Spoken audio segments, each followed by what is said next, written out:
All right, welcome back, ladies and gentlemen, to the HTC Ascension Challenger Invitational. My name is Seth Achilles King. With me is Kieran Excoundrel Low. We are coming back for Game 2 between Zenith eSports and Top Dog. Zenith coming off of a victory. Unfortunately, we still had a little bit of connection issues with Indivisible, but we have alleviated the problem, and he is back in and ready to play. So we should be diving in to the picks and bans momentarily.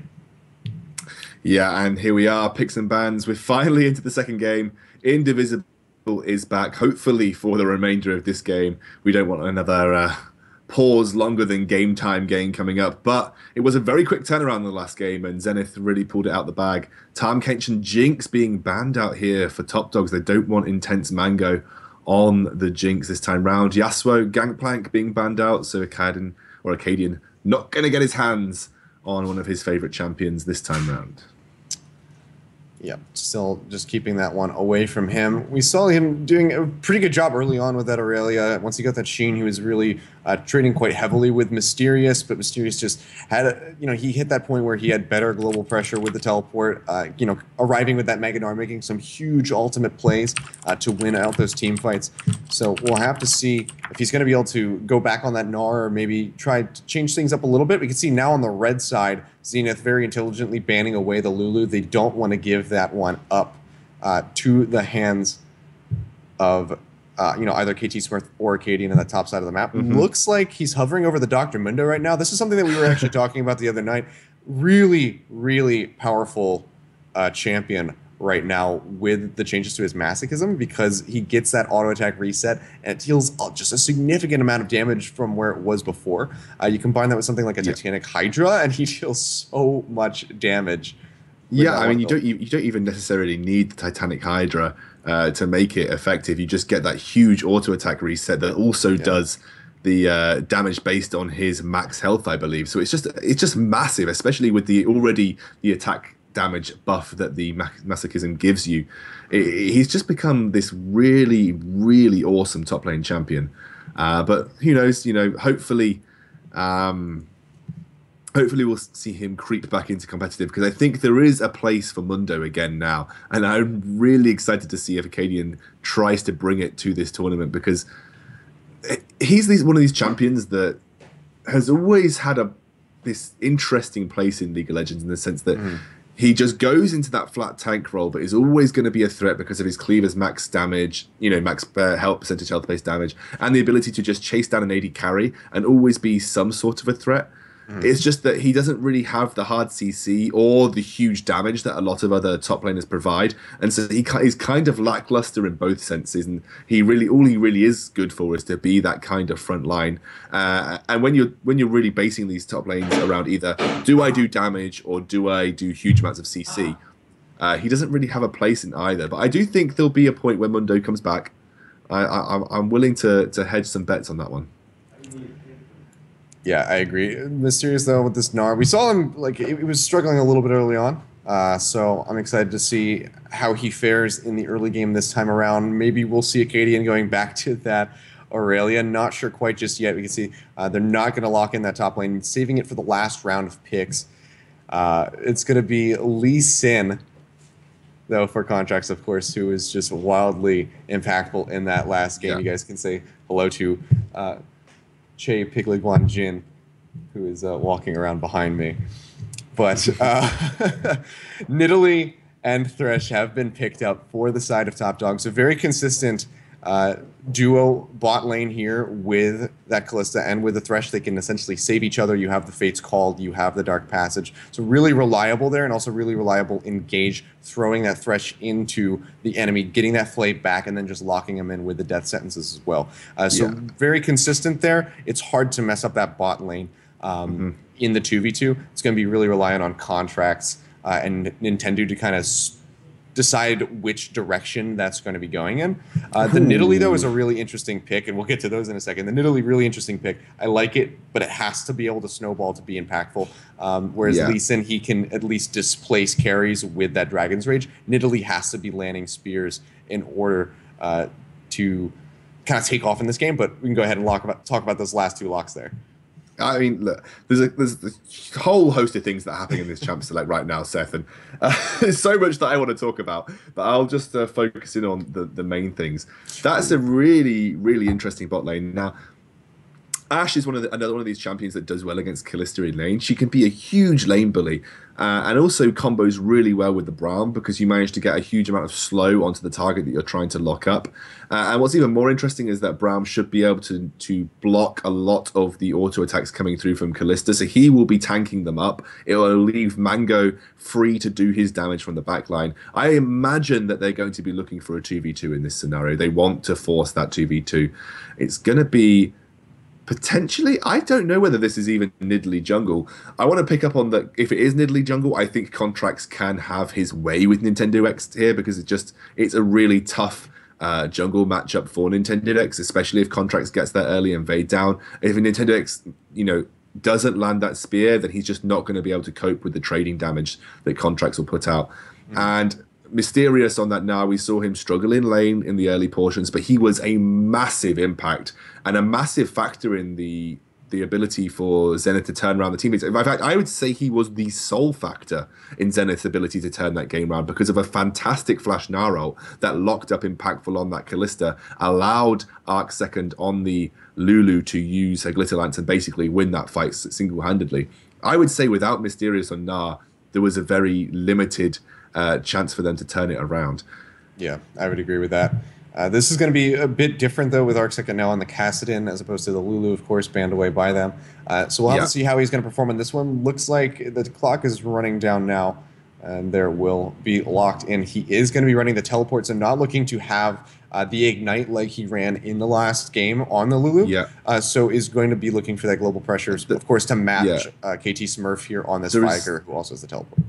There is a reason for having the Kassadin with the teleport as well. Kassadin has a weak laning phase. Teleport makes up for that. And more importantly, they've picked Kassadin because of the double AP threats coming out from Top Dogs. Kassadin works very well with Aroa, Abyssal Scepter, Zhonya's type build, or Abyssal Zhonya's. He does also well with the fact that his force... his Null Sphere gives him a shield that negates magic damage. So Kassadin is one of the best picks to pick into a heavy AP threat composition. So I like it. It's a very sensible pick, and the way this pick and ban phase went, it meant that Zenith were able to pick that last, having seen the composition coming out from Top Dogs. I do believe we've got a video coming up in this this slight break here, Seth. Yeah, we do. We're actually going to hear from Low Pally and from the coach of Top Dog on their thoughts about the team environment and their expectations for playoffs. Really good job of making sure that people bounce back. Just being like, don't worry about it, man. Like, we got it. Like, we'll pick up the slack. It's okay. Sometimes we feel really on, and sometimes we don't feel very on. So trying to find that consistency vibe has been our difficult part. Pretty much, it's just kind of like trying to figure out what everyone wants to play and how they interact with each other. So it's just like scrimming. I mean, we played a handful of ranked 5s, but those don't really do too much for you besides just like get you on the ladder because of the NACS qualifier. You need a ranked 5s ladder. So yeah, I mean, we're just scrimming, talking about things, trying to make sure that we're playing as much as we possibly can to make sure that we're the best that we possibly can for our teammates. I think we're fine.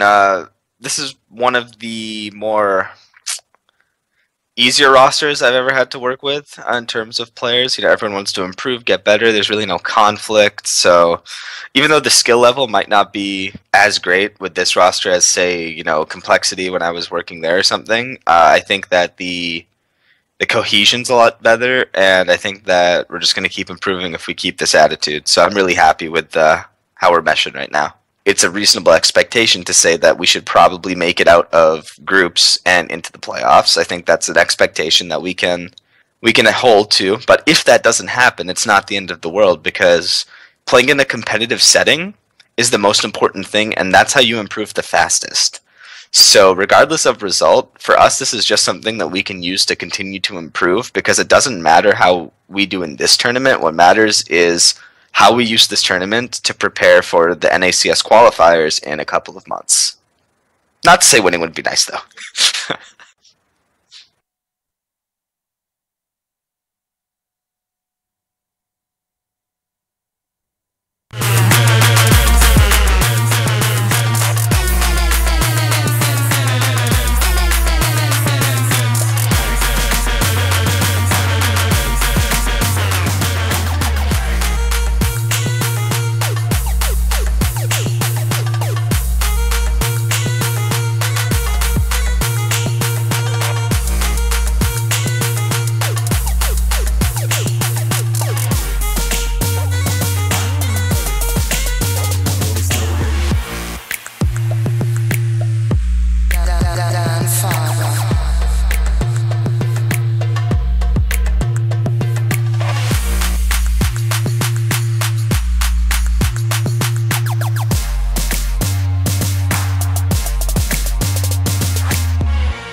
All right, welcome back, ladies and gentlemen, to the HTC Ascension Challenger Invitational. My name is Seth Achilles King. With me, of course, is Kieran X-Coundrel Lau, and we're coming back in for Game 2 between Zenith eSports and Top Dog. Zenith currently up 1-0 in this best-of-3 set, looking to make it a 2-0. Top Dog, of course, going to try to match this and take it to Game 3. Yeah, and they've got a bit of a mountain to climb here because there is two really strong compositions coming out from either side, and it could really go either way. I can't give this game over just based on the picks here because, you know, speaking of picks, both of these teams have a kind of pick composition. You've got Thresh combo with the stun from Vigar, and you've got huge amounts of lockup from the Jarvan as well. So there's big picks coming out from here. Good synergy as well between the Jarvan ultimate and the Vigar. You can lock people in, put them in position to be stunned up, and then Vigar has free reign to get that dark matter down onto the field. And then you've got a really great pick composition coming out as well from the guys on the side of Zenith. But obviously it's a little bit harder to pull off. You really have to hit that Ash Arrow to get the solid and reliable engage, but you do have lockup coming up from Gnar, you do have lockup coming up from Braum as well, and obviously then you've got the follow-up damage coming through with Arc Second. I think a lot of this is going to depend on which jungler puts the most pressure down early, and if anything, if we saw anything from last game, it's that Contracts is so good at doing that, and especially on Lee Sin. It's just whether Nintendo, especially on a champion like Nidalee, can match or even better that pressure that Contracts was putting down, because on Zac it was very hard for him. He had to be in the right position at the right time on that Zac to get the counter ganks off. This time round he's on a champion that definitely can have more impact in the early game, and actually, like you very rightly pointed out, Seth, you need to have that impact in the early game because you need to get the ball rolling, especially as Nidalee. If you have no gold, you're almost going to feel incredibly useless. Yeah, precisely, especially with how tanky pretty much all of the members on this team outside of Ashe are going to become. Even the Kassadin, like you said, he could go with that Rod of Ages or the Abyssal Scepter, which is going to mitigate a lot of that damage that Nidalee is able to output. So if he can't get ahead of Contracts, he's just going to fall to the wayside as this game progresses onward. So we'll have to see what kind of moves he's going to be making early on. We can see the double jungle has now ended for both of these top laners, should both be teleporting up to that top side. Acadian going to be the first one to get up there with Jarvan the fourth. I'm Mysterious going to be following suit right now. You can see they're going to have fairly standard starts as far as items goes. Good vision control and potions aplenty for both sides. Doran's Blade, of course, coming out for Mysterious, whereas you have that Crystalline Flask for Acadian. So he's going to be playing that sustained game for sure. Yeah, he wants to harass with that Dragon Strike as much as he can onto Mysterious. You see that he was going for one and just missed it. Jarvan, if he can get those Dragon Strikes off in the earlier portions, does pretty well against Gnar, especially if he can get engaged onto him while the bounce is down and off cooldown.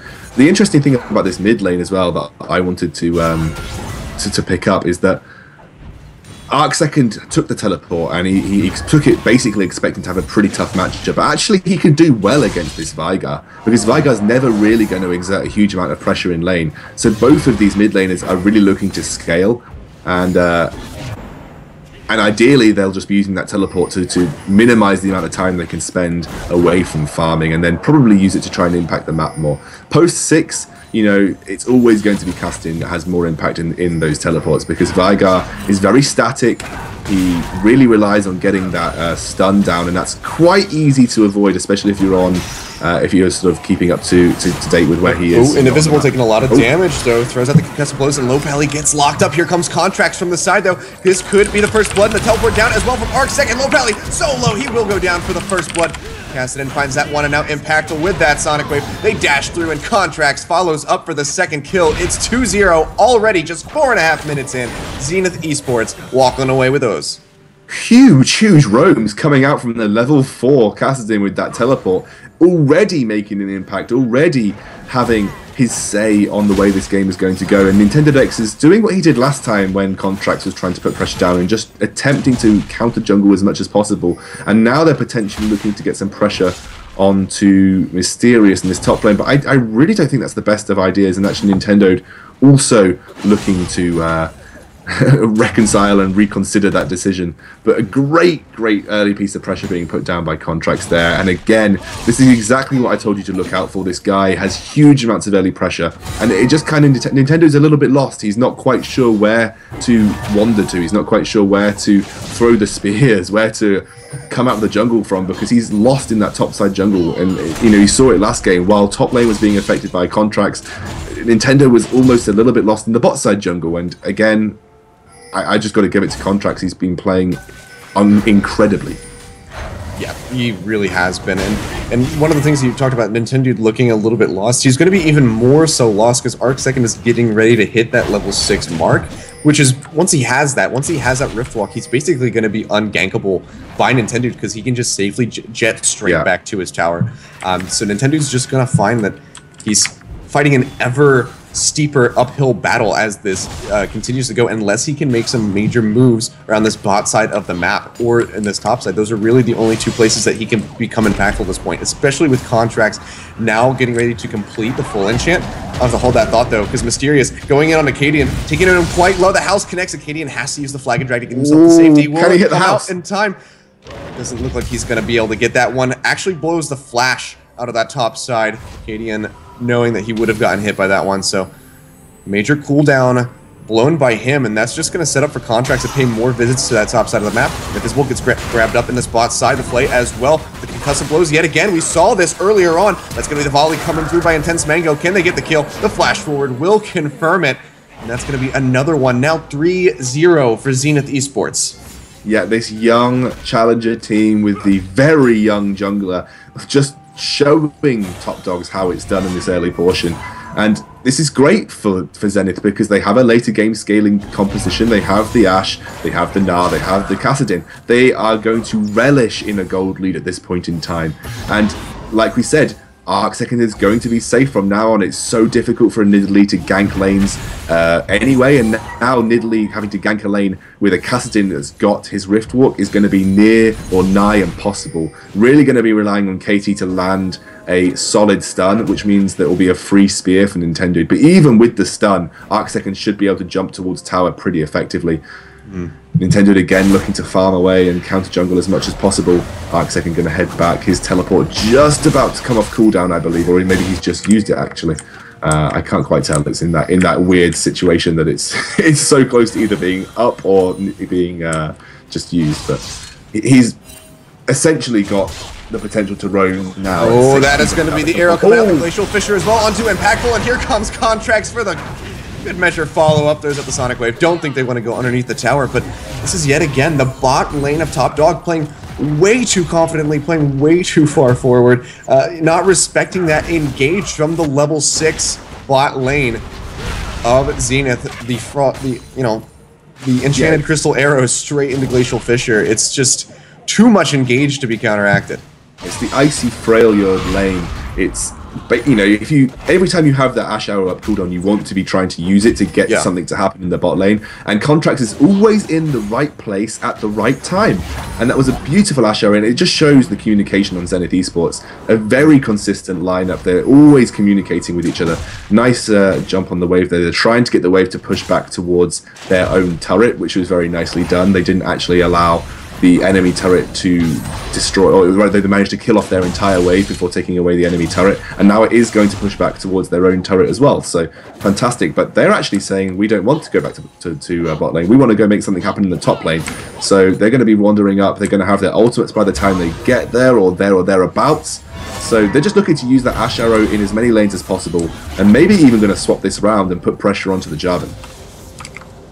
Yeah, and this is actually really smart. I mean, iMysterious is in a good enough spot right now where he can just fairly safely 1v2 against Impactful and Low Pally, who have just been having a really rough time in this bottom lane. So sending him down there, he's going to get more farm. You can see he has been falling behind Acadian, 74 to 61 in that regard. So this is going to help swing him back into this game a little bit more. It looks like they're going to maybe match this swap. I can't tell. We can see Acadian is starting to go back to that top side of the map. Looks like they're going to pit Impactful in a 1v1 against Mysterious, and then just have Low Pally support Acadian in this top side of the map. If they get a grab onto Mango, that could be pretty devastating, or get the flag and drag into the death sentence.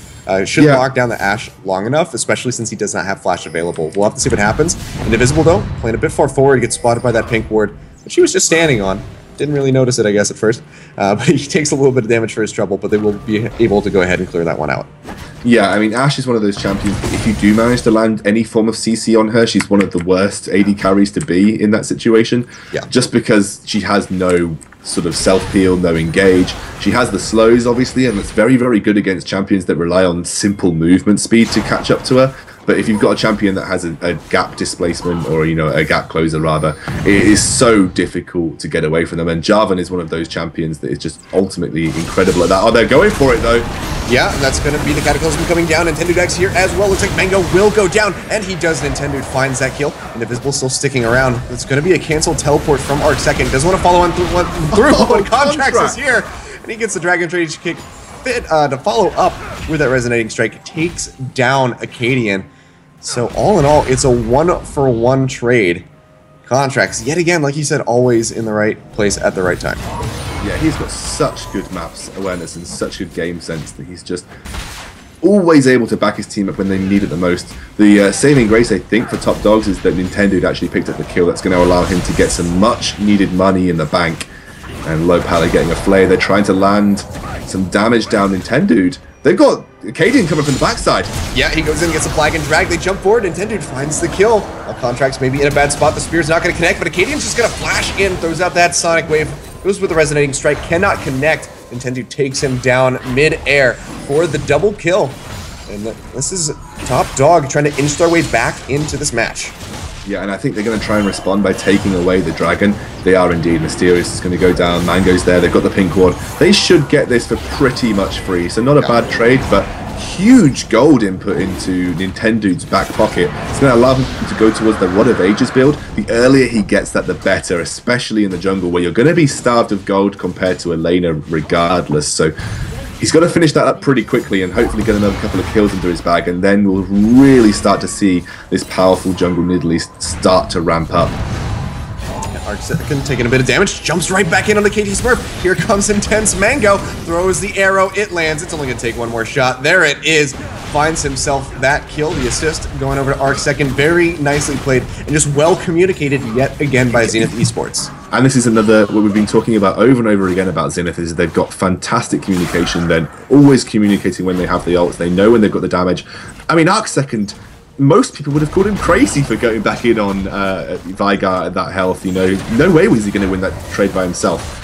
You know, he had such low mana, he had nothing left in the bank after he blew all his damage, and KT Smurf could have very easily turned that around, but there was Mango. He had that ultimate, he managed to lock him up and learn the flash as well, which is, you know, really basically look at Contract, so confident, but Acadian's here for the follow-up. Dunks him with the Cataclysm, and Intended will get out alive. Indivisible arriving just a little bit too late to try to help out the Lee Sin, so maybe a little bit of overly cocky play.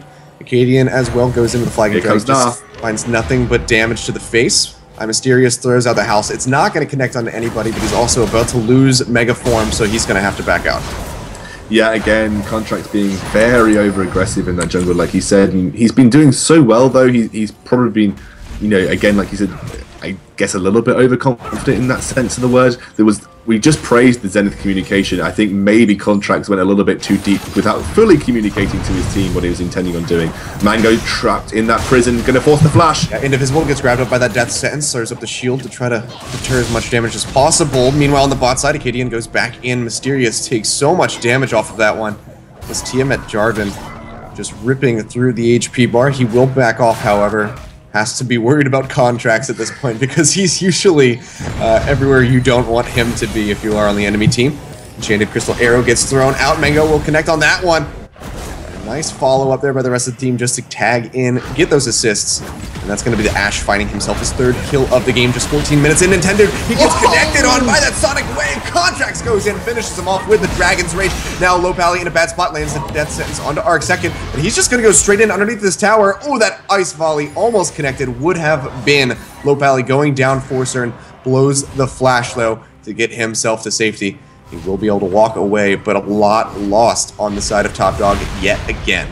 How confident is Contracts on this Lee right now? Goes for the tower dive, flash kicks. The kick actually executed Nintendo'd, so he didn't even manage to kick him back into his own team, but he was going for that flash kick play to put Nintendo into the reach of his own team. But he's 4-2-2, so another stellar performance coming out from Contracts. We don't talk enough about him. Well, actually, no, sorry. We do talk enough about him because he's... We can't stop talking about him. We can't stop talking about him because he's just so exciting for North America to have this kind of talent. And like we said, hopefully he gets, you know, either far with Zenith. Maybe he'll even get picked up later on by a really big organization. Hint, hint, Team Liquid, hint, hint. But no. I'm joking. We wouldn't want to deprive Dom of a job. He's one of North America's best junglers. But regardless... Contracts is really making a name for himself here, and he's really been, I guess, the guy to look out for in all of the Zenith performances so far.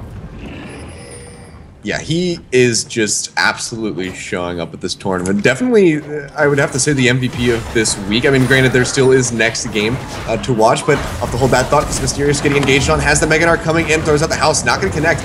Stuns Nintendo into the wall with a follow-up. The Glacial Fissure falls through the wall. The arrow will not connect, but they should be able to lock him up. There it is, the concussive blows. They do proc. I'm Mysterious finds the kill, and what looked like a great position for Top Dog just gets turned on its head as the Nidalee falls yet again. Oh my, that arrow was so close to hitting. Impactful going to take... Oh, they're going for the engage here, though. Yes, they are, and now Invisible, maybe in a bad spot, stuck in the event horizon. They do finish off Low Pally. He jumps to safety. Acadian with the dunk will be able to confirm the kill. But that's just a slight consolation prize as the rest of the team is just getting destroyed. Impactful, the only person left alive. A 4-for-1, the support of Zenith, the only one to fall. This is a messy game right now, complete opposite to what we saw previously, where everything seemed so calculated from the teams until we got to those middle portions. And they're going to take another tower. It's just all the rotations coming out here from Zenith eSports. They're looking to get and engage every single time that they can with that Ashe arrow. They're looking to make long range picks and get those team fights, and no one is dealing with the Ashe as well in that backline, and she is a serious source of damage. We talked about Mango having a tough game last game. He was, you know, 0-4 at one point. Now he's 4-1, so he's definitely having a better game this time round, and a very, very strong champion to have in that backline when especially you're the only two real threats are Nintendo and Acadian, and every time they're looking to jump in onto Intense Mango, they are getting destroyed in the process.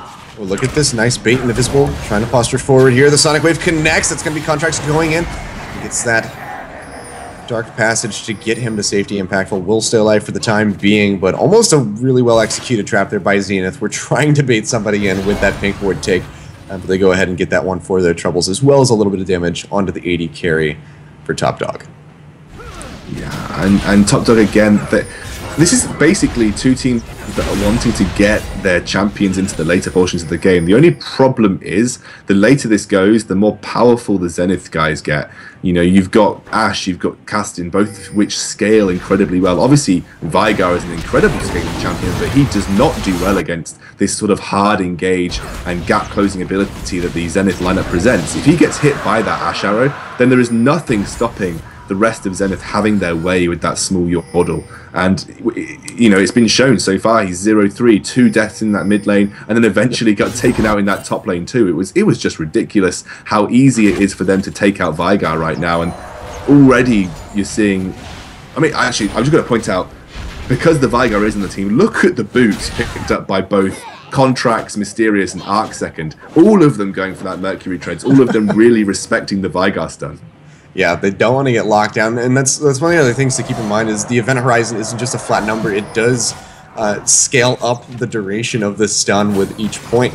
So those Merc Treads just become increasingly more valuable as this Vigar will level up. So really good decision by all three of these members to pick that one up, especially for Contracts. He needs to be able to jump in. That's one of the things that KT Smurf is going to be anticipating, is for that big, flashy, insect play on the Lee Sin. And if he can't, even if he predicts with the event horizon, this will allow for Contracts to remain safe and still be able to get the play off in time. And what most Vigars do is they level up their event horizon second, just because of that increasing stun duration. And and this is really clever pickups, I think, from the Zenith lineup, just negating, knowing the build path that Vygar will be going. And the reason they don't level up Dark Matter, and just in case anyone's wondering, is actually it's got such a ridiculously good AP scaling anyway that the base damages per level don't make that much difference to the overall damage of the ability. So they go for the increased stun duration, and KT Smurf looks like he is going to be the recipient of a little push in this mid lane, coming out from 4 of the members of Zenith as Indivisible makes his way towards this mid lane turret. Yeah, and again, like, we can't stop talking about him. I just had the thought, like, I have to go back to contracts. I could probably make oh my word! Actually a huge play, and that is going to be Ash getting destroyed. Mango goes down. This could be the turnaround that Top Dog has needed, and it looks like it will be. Huge Meganar stun into the wall, but does not even matter. Nintendude finishes off iMysterious in a 3-for-0 exchange that came seemingly out of nowhere. That was absolutely zero craps given by the Top Dog lineup right there. They just went ham onto that Ash. There is absolutely no story to that team fight other than Mango got absolutely destroyed, and there was nothing that Zenith could do about it. All of the damage went down to Ash, and suddenly they were lost in no man's land. This could be the seal of the century if he can get this one. It's not going to happen. Nintendude able to go ahead and confirm that one. Contracts will get taken down. Acadian has been burned out by Arcsecond, who's now going to be on the run. So he does deny one of those Baron buffs, but my god, what a turnaround play from Top Dog, just swinging themselves right back into this game. What is it with this series and people making plays on one single team fight, taking the Baron and potentially getting themselves right back into the game? Because this has happened in both games now. Yeah, I mean, that was, I think, just a little bit of lack of vision control on the red side jungle for Zenith. We picked this up just on the last game, that sometimes their vision control is a little bit lacking, especially when they're looking to get deep towards the enemy jungle. Contracts, when he was playing yesterday, was counter jungling blind. He was going in with no vision into the enemy jungle and just hoping that he would get away with it. And they just didn't have any vision on that red side jungle of Top Dogs, and that just allowed a huge engage to come out from that Wraith Pit area and just decimate Ash in that small team fight. And I think maybe Top Dogs think that they found the weak link to this composition, a little bit like the composition that Zenith ran last time. A lot of it is relying on that AD carry. Yeah. You can see they're making good use of these Baron-empowered minions, pushing forward onto this tier 2. Indivisible goes in, though, gets a very nice Glacial Fissure, but iMysterious does not have the Meganar ready to go. Arcsecond, though, he is going on a rampage with contracts to boot. That is going to be 3 going down. Acadian in the backside going to fall, and just like that, any window that Top Dog gained for themselves is just completely shut out. Zenith swing right back into the driver's seat of this game. And that was an engage that really was on Zenith's own terms. So when they get that engage on their terms, that's exactly what they want, and they know how to play those fights out. Even if Mango went down, it was too late. He had already had the impact. He didn't get to use that Enchanted Crystal Arrow, but he did get a bit of damage off with the volley and auto attacks. And you saw how quickly he went down to Acadian on that Jarvan, but they just didn't have enough of a turnaround there to stop the damage coming out from Mysterious and Arcsecond. And I think 2 main factors played into that fight. It was an engage that I think Zenith wanted, like I said, and also Mysterious was actually there at the beginning of the fight.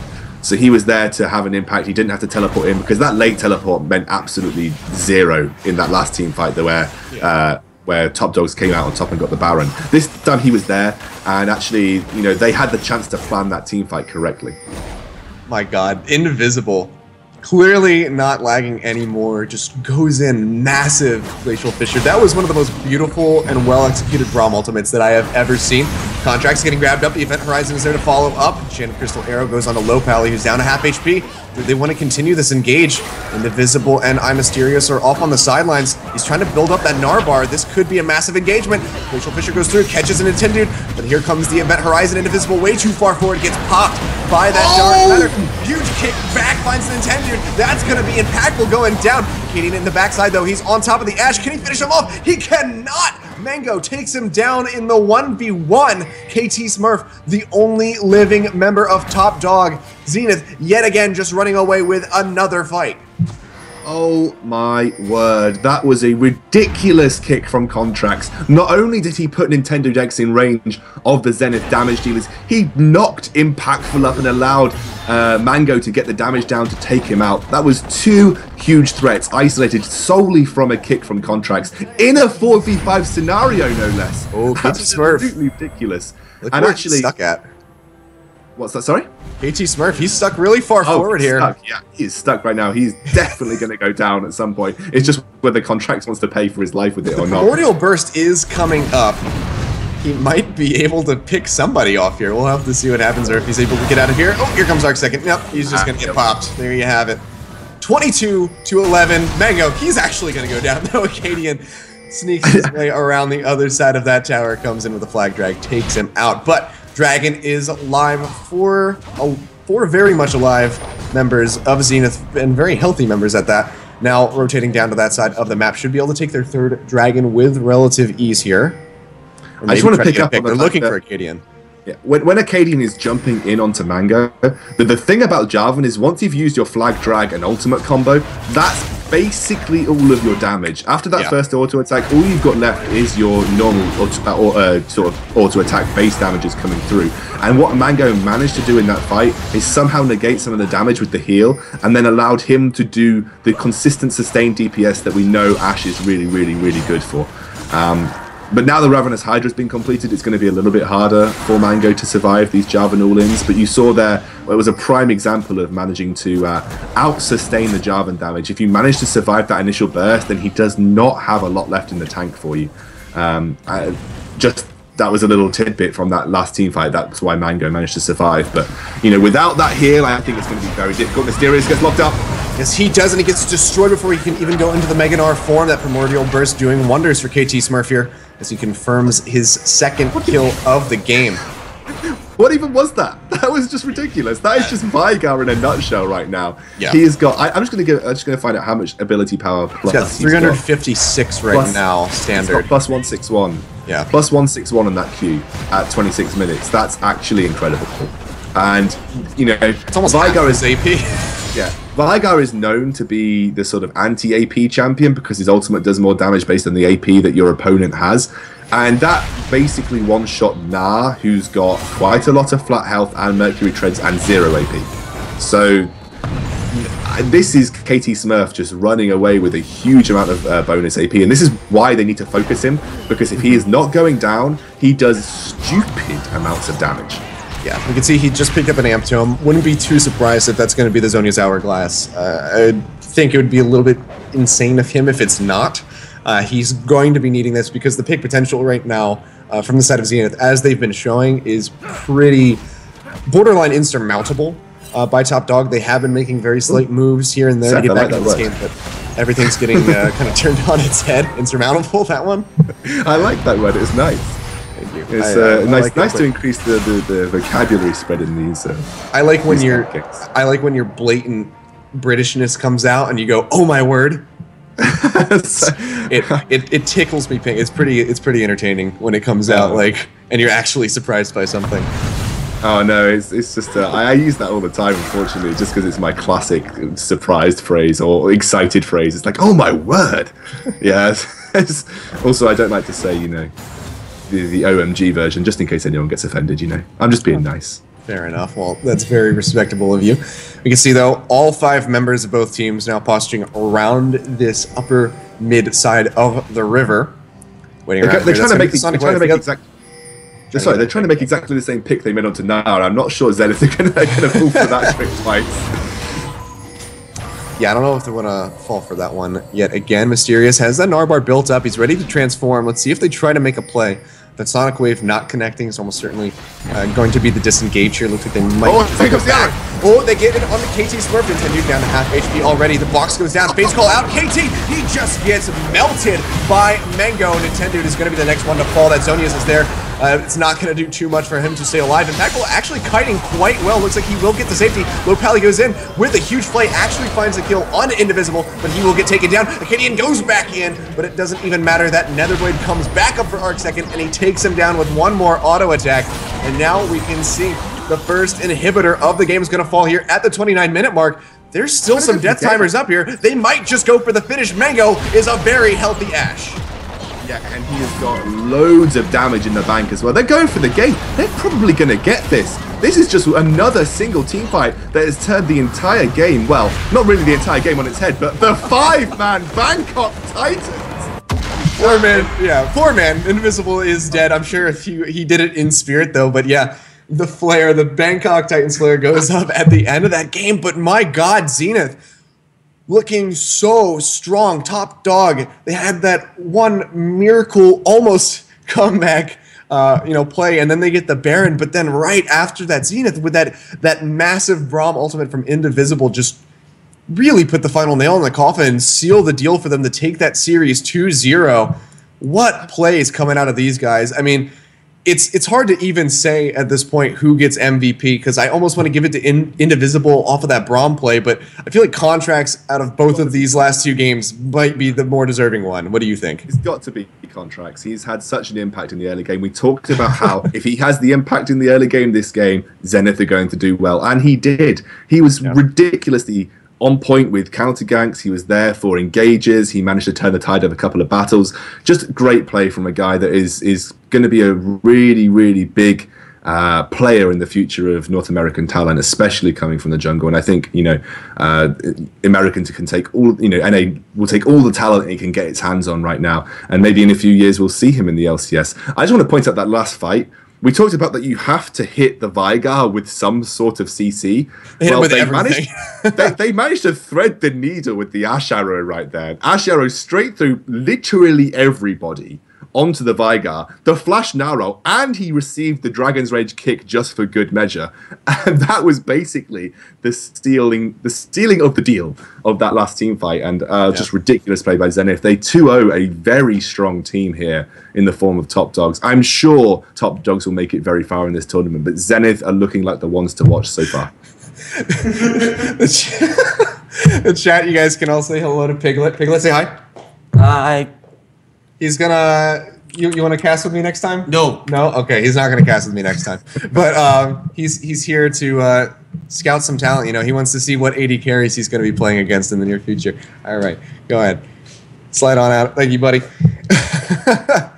But yeah, wow, that kind of derailed me. But what a series by Zenith, really showing that they have what it takes to make it out of their group. They have what it takes to contend in the playoffs. And I've cast Zenith in the past for a plethora of different tournaments, and this is the strongest that I have ever seen them. They have never looked so good, and I look forward to seeing more and more from these guys, because so far they're setting the bar really high for themselves. I hope that they can continue on this tear, because if they fall off, I mean, it's going to be like a Dignitas story. What happens every single split where they look really great and then they just kind of tank. So I'm hoping that's not going to be the case.